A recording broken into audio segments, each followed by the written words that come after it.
Vous avez des questions? Oula. Allez, à qui? Bonjour, je suis neuropsychologue et justement je voulais m'adresser à Madame Florence Pasquier, puisque je voulais d'abord la remercier d'avoir soulevé le cas de la neuropsychologie, qui est là pour aider au diagnostic médical de la maladie d'Alzheimer notamment. Et moi, je ne travaille pas du tout en CMRR, mais je travaille dans un SSR gériatrique, et la démarche diagnostique est complètement, elle est différente du SMRR dans le sens où les personnes auxquelles on fait un bilan neuropsychologique n'ont pas la demande, puisqu'ils viennent pas. Ils viennent en SSR gériatrique pour autre chose que des troubles cognitifs dans la plupart des cas. C'est-à-dire qu'ils viennent pour une décompensation cardiaque, pour une insuffisance rénale chronique, pour une chute, pour la rééducation d'une prothèse le plus souvent.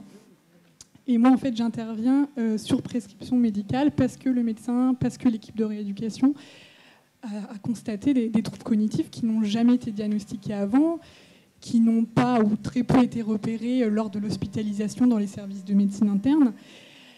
Et donc, moi, ce qui me pose problème, c'est justement dans quelle est ma place par rapport à la demande par rapport à la non-demande du patient par rapport au diagnostic de troubles cognitifs. C'est-à-dire que mon patient, on l'approche, on lui dit écoutez, voilà, moi je viens vous voir, je vous pose des questions, est-ce que vous avez remarqué des changements par rapport à votre mémoire? Lui, il va peut-être me dire, la plupart du temps, oui, j'ai remarqué des changements, mais il n'y a pas de demande d'en savoir plus par rapport à ça. Il n'y a pas de demande non plus de la part de la famille tout le temps. Je voulais savoir votre avis par rapport à ça, par rapport à cette situation de non-demande du patient. Comment dire? Je pense que c'est un peu... on se pose la question pour la maladie d'Alzheimer, on ne se la pose pas pour des tas d'autres maladies. Je veux dire, quand on décide de faire un bilan biologique, quand on décide de faire même un examen clinique complet qui nous amènera à repérer une anomalie, à partir du moment où on pense qu'il y a un bénéfice à connaître, et c'est pas forcément, là par exemple, simplement d'avertir que la personne qui a des troubles cognitifs, il faut quand même reconnaître qu'elle est fragilisée. Je crois elle est vulnérable, on est tous d'accord là-dessus. Donc c'est aussi, les professionnels, ce qu'ils vont vouloir, c'est protéger la personne, faire en sorte qu'elle ne soit pas abusée, qu'elle prenne ses médicaments à bon escient, qu'elle n'oublie pas de les prendre ou qu'elle ne les prenne pas 3 fois de suite. Il y a quand même des conséquences importantes à repérer un trouble cognitif. Donc à partir du moment où ils arrivent, moi je ne vois pas de mal à faire son travail. Merci. C'est difficile d'ajouter un mot, effectivement, quand on conclut par « je vois pas de mal à faire son travail ». Je ne peux que souscrire à cette affirmation. Non, effectivement, vous avez tout à fait raison. La lecture juridique basique consisterait à dire qu'il va falloir informer, il va falloir transmettre l'information. Après, c'est à moduler selon, encore une fois, la fragilité de la personne. Mais chacun des professionnels intervenant dans son propre champ de compétences doit transmettre l'information, effectivement, dans un colloque singulier, dans un entretien individuel, et sous réserve qu'on soit effectivement dans le cadre d'une consultation génétique qui obéit à des conditions formelles de transmission d'informations différentes. Sinon, vous avez bien, vous aussi, l'obligation à tout moment d'intervenir. D'ailleurs, dans un autre cadre, il a été jugé qu'entre un généraliste et un radiologue, en matière de transmission d'informations, les deux devaient transmettre l'information aux patients et que chacun était responsable pour sa partie de la transmission d'informations et que le spécialiste ne pouvait pas se défausser, entre guillemets, en considérant que le patient n'était là que pour une consultation et que c'était donc son médecin généraliste qui devait l'informer. Très clair. Autre question? Bonjour, je suis psychologue clinicienne. Ici, je m'appelle Nathalie Siska. Je rebondis juste sur ce que ma collègue dit. Je rappelle juste que nous, les psychologues, on n'est pas sous prescription médicale et ça me hérisse les poils et ça me fait mal aux oreilles d'entendre ça. Et que donc aussi, dans le code de notre déontologie, on est seul juste nous à même de pouvoir savoir quel test utiliser et dans quel cas et pour quel intérêt auprès du patient. Donc ça, je pense que c'était très très important. Après, c'est plus un commentaire. Merci beaucoup. Mademoiselle Le Sueur, quelle ouverture, quelle bouffée d'air que d'entendre votre intervention sur le fait aussi que voilà où en est l'ambivalence, qu'on n'est pas uniquement dans la dichotomie est-ce que je veux, est-ce qu'il faut, est-ce qu'il ne faut pas, et que vraiment, voilà, ça nous a ouvert l'esprit. Ça arrive un petit peu tard au bout de la troisième journée, mais Moi, je ne sais pas, je me dis peut-être je représente d'autres psychologues ici qui avaient besoin et envie d'entendre ce discours-là. Voilà. Alors, est-ce qu'on pourrait peut-être juste ajouter que je soupçonne quand même fortement que les chercheurs, les médecins, les grands spécialistes, eux-mêmes ont leur propre ambivalence, qui doivent parfois les faire souffrir. Je suis spécialisée en éducation thérapeutique du patient. Et je me dis, verriez-vous un inconvénient à un peu reprendre la logique de l'éducation du patient, de l'éducation thérapeutique du patient dans l'approche de l'annonce de la maladie d'Alzheimer, puisqu'en fait, dans notre logique d'éducation thérapeutique du patient, c'est annoncer une pathologie chronique à un patient qui va bouleverser sa vie. Alors, il n'y a peut-être pas l'effet cognitif qui est, je dirais, ressenti de façon peu péjorative par les familles, mais il y a l'effet personnel, il y a l'effet familial, il y a l'effet professionnel. Vous êtes diabétique, vous êtes pilote d'avion, c'est fini, vous ne pouvez plus. Hein. Et il y a donc toute cette, de même cette approche des médecins traitants, et dans l'éducation thérapeutique, on essaie au fur et à mesure d'évaluer les connaissances du patient, ses croyances au sein de sa propre culture, de sa famille, et d'évoluer petit à petit en fonction de l'évolution de sa pathologie et de lui faire évoluer ses connaissances. Donc, j'ai parfois, et par exemple, hier vous aviez parlé du déni, etc. On est vraiment dans tout ce qui est approche d'éducation thérapeutique de la pathologie chronique. Pourquoi ne pas utiliser ces outils ?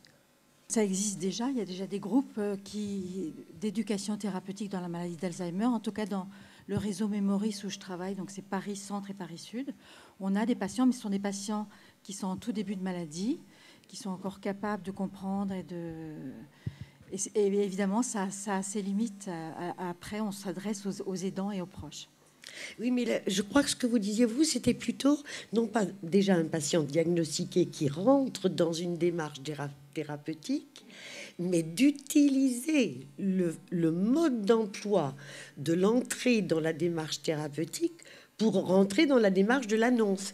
Est-ce que j'ai bien compris? C'est ça. C'est-à-dire, c'est pas faire de l'éducation thérapeutique après. C'est faire de l'éducation thérapeutique avant, d'utiliser le mode de démarche, de la découverte de l'autre, de ses croyances, dans le cas de mais de le mettre au service de l'avant-diagnostic. D'accord? C'était ça la proposition. Ce que j'ai présenté, l'étude de Derksen, c'est ce qu'ils ont fait en fait. C'est l'étude de Shell. Oui, c'est ça. L'ambivalence des soignants et l'ambivalence des patients. Alors, autre question? Oui, en fait, je suis gériatre et je débute des expertises dans le cadre de protection juridique. Et je suis assez effrayée que le mode d'entrée de l'annonce, de la connaissance d'un trouble cognitif, peut être le médecin qui va rencontrer le patient à domicile et qui constate par des tests de dépistage rapide qu'il y a un trouble cognitif probable et que je constate quand même quelquefois évoluer. Que dire à la personne et à la famille alors que finalement il n'y aura pas les précautions d'accompagnement et je sais que les consultations mémoire sont saturées. Moi je peux simplement indiquer au juge qu'il faut que le patient ait un bilan cognitif et gériatrique global pour savoir effectivement quelle va être la mesure la plus adaptée, puisque moi je fais que des tests de dépistage. Mais que dire à la famille et aux patients, aux patients, puisque pour moi il n'est pas patient quand je viens le rencontrer, que dire du probable diagnostic que je confronte? À ma connaissance, sauf erreur fondamentale, quand un juge intervient, c'est rarissime de chez rarissime, d'hyper rarissime, qu'il intervienne à un niveau précoce. En général, c'est soit pour une mise sous protection de justice, c'est à la demande d'un proche, éventuellement sur signalement d'un service social au procureur. Et dans ce type de situation, on a vraiment une situation d'une personne extrêmement évoluée. Et là, on arrive à ce que décrivait Benjamin Pitchot. C'est des personnes qui, à ma connaissance, ne sont sincèrement plus du tout en aptitude. Alors, je vais faire simple. Pour ceux qui sont du champ médico-social, ça va tout de suite être éclairant. Je veux dire, c'est des malades qui sont déjà en GIR 2, qui ont une perte d'autonomie majeure, une perte d'autonomie. Non. Pas toujours. Non, mais ce que je veux dire, c'est que ces personnes-là n'ont pas du tout été accompagnées, dans les cas le diagnostic n'a jamais été posé. Ça peut être sur des troubles cognitifs débutants où la famille est inquiète et demande une protection. Dans tous les cas, je suis confrontée à ces situations-là. Alors, je vais vous donner deux réponses qui, bien sûr, seront non satisfaisantes. La première sera une réponse vraiment très juridique, en disant, vraiment pour s'abriter derrière le petit doigt, en disant que quand on est dans un cadre soit d'expertise, soit de mission, effectivement, par le juge, il y a presque un conflit déontologique entre le fait, effectivement, d'établir cette attestation, on va dire, ou cette expertise, et le fait de traiter la personne. Donc, à la limite, je vais être très Ponce Pilate, hein. La deuxième façon de répondre à la question, et sous réserve bien sûr de non-assistance à personne en péril, la deuxième façon de répondre à la question, c'est vraiment faire preuve d'une forme de modestie de la part des juristes. C'est pas nous qui pouvons trouver cette réponse. C'est une vraie question, et c'est une question qui vous est posée en tant qu'être humain qui soigne une personne, et vous trouverez jamais de réponse juridique. Et je vais même aller un peu plus loin, c'est que si jamais les juristes s'avisaient de donner une réponse juridique, vous serez les premiers frustrés en disant mais qu'est-ce qui permet aux juristes de dire là je peux informer, c'est quoi on va mesurer ça en taux d'incapacité, en réflexe de ceci, en réflexe... Non, c'est entre guillemets la richesse, la difficulté et l'étrangeté d'une relation interindividuelle qui fait que vous-même vous allez apprécier comment vous devez informer, qui vous allez informer, la famille, pas la famille, si vous allez prendre la décision de mettre en musique un réseau interdisciplinaire pour permettre effectivement la prise en charge de cette personne.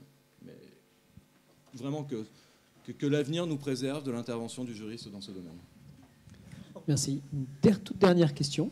Allez-y. Merci. Vous avez beaucoup parlé de temporalité, de pluridisciplinarité dans la démarche diagnostique.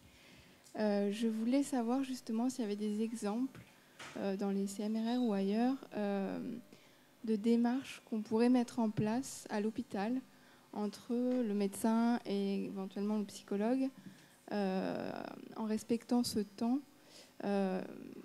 qui soit alors pas protocolisé parce que ça ne respecte pas le temps de la personne, mais un peu comme ce qui existe aussi en cancéro avec cette démarche quand même systématique de remettre des rendez-vous, de revoir les gens.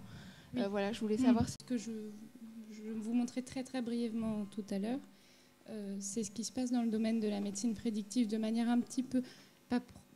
C'est pas protocolaire dans le sens où, bien sûr, on s'adapte à chacun, mais en tout cas, la proposition d'accompagnement, elle est automatique. Et puis, donc, ça s'organise avec des consultations conjointes. Alors, psychologue généticien ou généticien conseillère en génétique ou conseillère en génétique psychologue. Et puis, on propose différents espaces-temps comme ça avec...